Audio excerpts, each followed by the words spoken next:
Últimas semanas sen polvo en Nécora no mercado.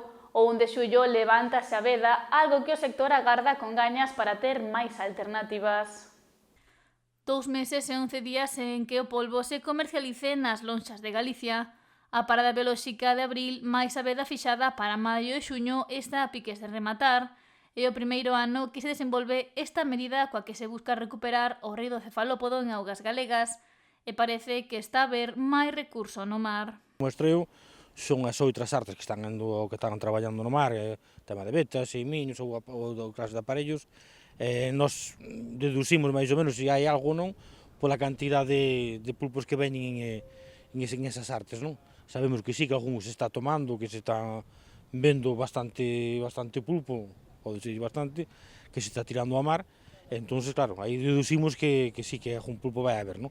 Xa cando paramos xa se vía algún pulpo, sabemos que xa é un mes de bastante pulpo, o que pasa que era un mes moi crítico porque era un mes de moito desove.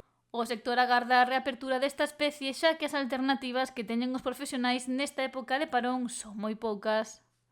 Para nós, que cando máis se prolonga no tempo, o problema que temos é que masificas moito máis outras artes, non? Como son o palangro, o palangrillo, pois despois tamén os miños, as vetas, e todo o mundo, claro, esa xente ten que ir a traballar, porque outras artes están cerradas tamén, como a nécora e outros oficios, marisqueo, nós por lo menos aquí na nosa parte hai moitas concesións que están cerradas, e xa é moi crítico tamén o tema do marisqueo, que hai moi pouquiño.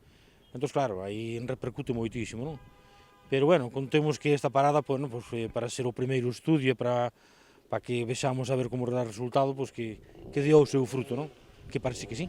Polo que todos agardan a que chegue o 1 de xullo, data na que tamén abrirá a campaña Nécora. O que sí estamos un pouco preocupados é que, bueno, o sábado, nunha xunta general que tuvemos da Federación Gallega de Cofradías, onde así, bueno, estamos todos representados, todas as cofradías, os jefes de guardacostas, pois, si nos deron información destes 2 meses, os requisitos, o que se estuvo facendo, o que se estuvo traballando para luchar contra o furtivismo, era un pouco preocupante, non? Foron casi 5.000 e pico, 5.500 cacharros en 2 meses, e foron 1.000 e pico de nasas, e o problema non era 1.000 e pico de nasas que estuveran, era que eran 1.000 e pico de nasas que estaban iscadas, non? Iscadas, quer dizer que estuveran traballando con elas. E sí que se tiraron moitísimo pulpo a mar, xa ca hueva, casi 375 pulpos que estaban ca hueva xa desobando nos cacharros. Bueno, pois para nós é unha pequena esperanza, pois, son malas noticias porque se enriquisara tanto, non? Aínda que apunta que ten unha parte positiva xa que se puido devolver ese polvo vado a mar. Lamenta que o furtivismo siga tan presente, algo que se suma á lista de elementos que afectan o desenvolvemento do cefalópodo.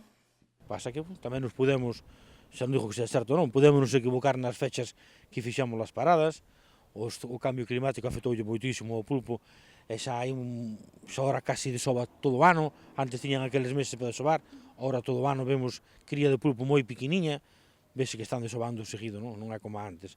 Entón, claro, esa afecta moitísimo, non? É algo a ter en conta polos profesionais e a administración á hora de propoñer e aplicar os plans para a súa captura e coidado.